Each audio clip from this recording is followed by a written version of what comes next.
2 million Canadians who haven't yet filed taxes could face benefits interruption, CRA warns.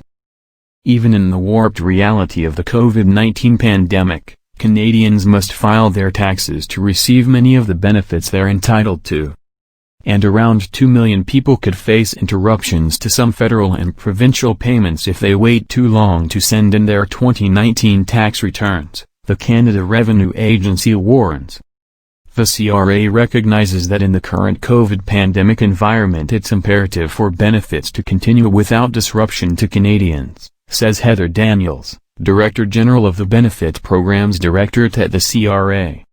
But some Canadians will face payment delays if the CRA can't process their 2019 returns before the beginning of September, Daniels notes.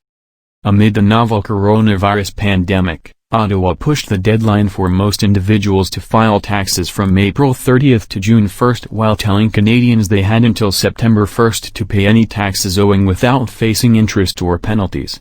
The tax filing deadline for self-employed Canadians, however, remained June 15.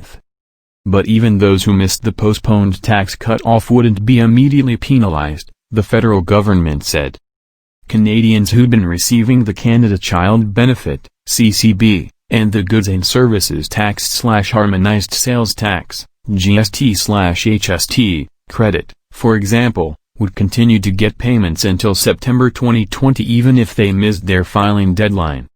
The CCB is a tax-free monthly benefit for eligible families with children under 18 years of age, while the GST/HST credit is a quarterly payment for low-income Canadians.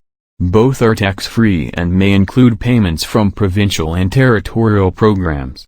New two-step process to study in Canada in fall 2020. Canada released new information this morning on how to obtain a study permit for the fall 2020 academic year.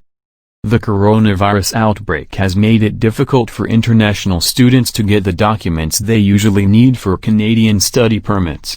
The Canadian border is also closed to most international students. Students are only exempt from travel restrictions if their study permits were issued before noon on March 18. Even then, border officers may refuse entry to exempt international students if their program can be done online. International students still need to be in Canada for an essential reason. If their courses are offered online and they can study from home, that could make their reason for traveling to Canada optional or discretionary. However, Immigration, Refugees and Citizenship Canada, IRCC, is introducing a new two-step approval process that will allow international students to start the semester online without a finalized study permit. Today, the Immigration Department unveiled new instructions for its officers on how to proceed with the temporary changes. IRCC stated last week it is aiming to process complete study permit applications that have already been submitted as quickly as possible. Students who want to take advantage of the temporary two-step process have until September 15 to apply for their study permit. Foreign representatives now exempt from travel restrictions.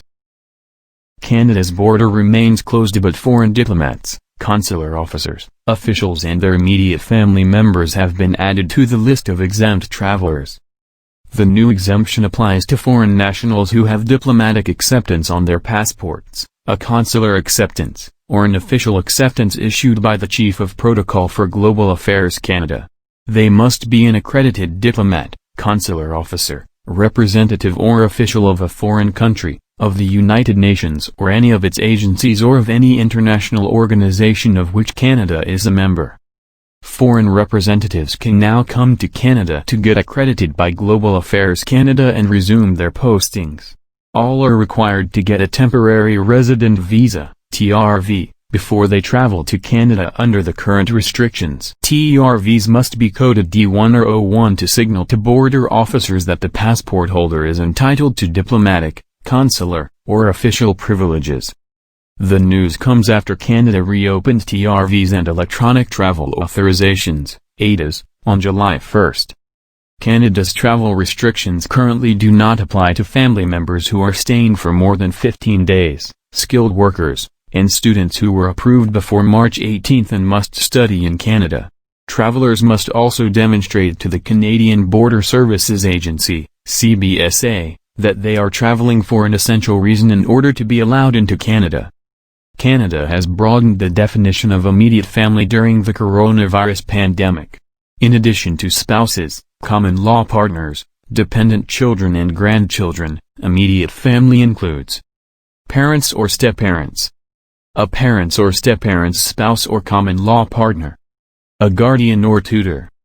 People who enter Canada from abroad must still quarantine themselves unless they fall under one of the following exemptions: airline crews, people who come to Canada to assist the coronavirus response, Canadian Forces, people providing essential services according to the Chief Public Health Officer, people coming to Canada in the national interest as determined by the Minister of Foreign Affairs, the Minister of Citizenship and Immigration, or the Minister of Public Safety and Emergency Preparedness.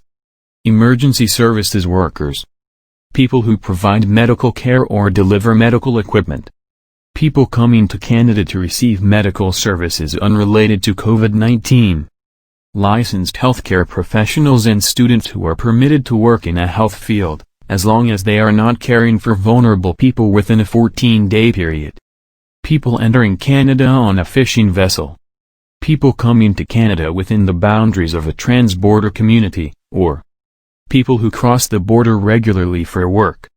Canada's border is still closed to foreign travelers until July 31st. The Canada-US border is now closed until August 31st.